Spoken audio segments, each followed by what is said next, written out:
I guess I can say that I was there at the beginning, at the conception of this poetry festival.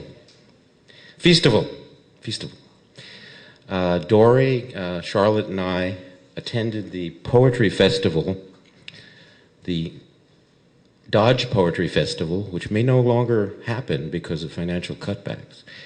But we attended this festival back in September of the previous year, and the gestation from then to now has turned into this wonderful poetry festival. I took note of what was illustrated on the cover of the brochure for the festival. And it's a cave painting that is at least 35,000 years old.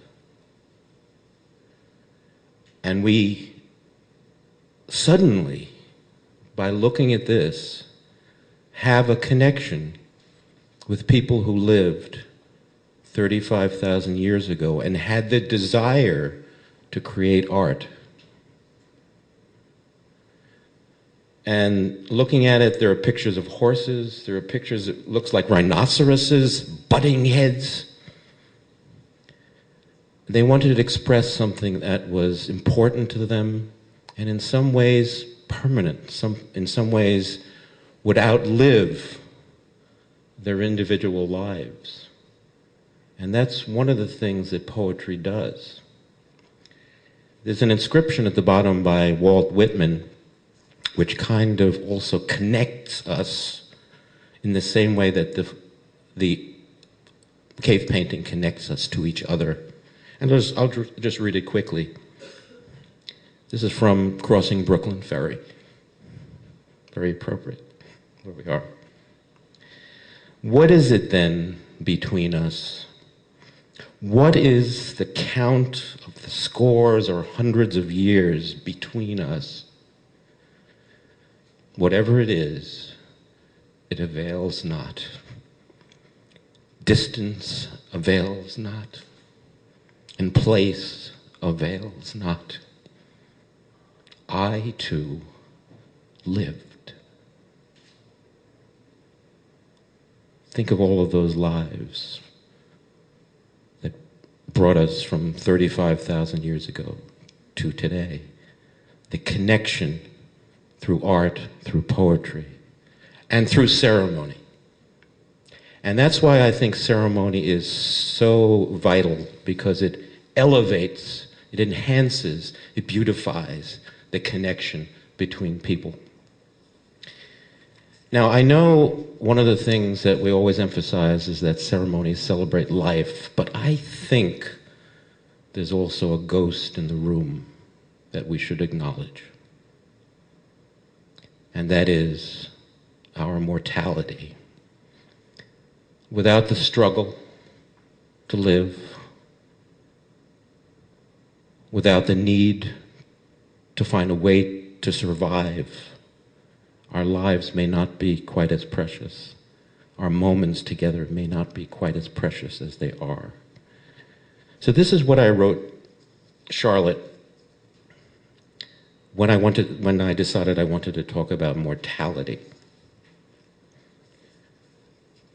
Let me just mention, an old acting teacher of mine said, find in the role what juices you can make flow. And he would criticize people and say to them, it's not juicy enough. When I think of mortality in the same breath as I think of life, that creates the juices to help me do ceremonies. And there is mortality in every single ceremony. Let me just read what I wrote to Charlotte to kind of give you an overview of this, and then I'll read just one poem. The fragility of life is what underlies our need to embrace each other, celebrate our efforts, and value the time we have alive on the earth. We honor our ancestors who have gone before us, their struggles. We honor those present who help us survive and thrive. We honor those who pledge our lives to us and their vow to hold our hand as we die. In the best possible marriage, one partner has vowed to hold the other's hand as they die. And I think the richness of what celebrants do is enhanced by being conscious of our common fate. In the inaugural poem, how many of you remember the inaugural poem? A few people here. Okay. There were some lines that struck me, and they said, "Say it plain that many have died for this day. Sing the names of the dead who brought us here, who laid the train tracks, raised the bridges, picked the cotton and the lettuce, built brick by brick the glittering edifices that they would keep clean and work inside of." And I remember them talking about the fact that the Capitol building was built by slaves. Let us sing their praise. And let's remember the civil rights workers who died. That makes the moment so much more precious, I think. Let me quickly go to just a poem that could easily be done at a baby naming ceremony.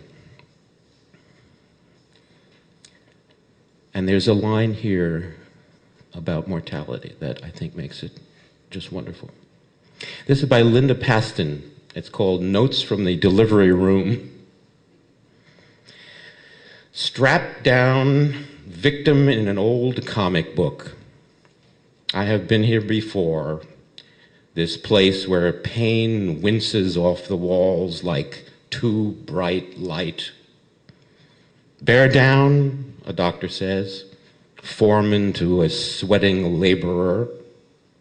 But this work, this forcing of one life from another, is something that I signed on for at a moment when I would have signed anything.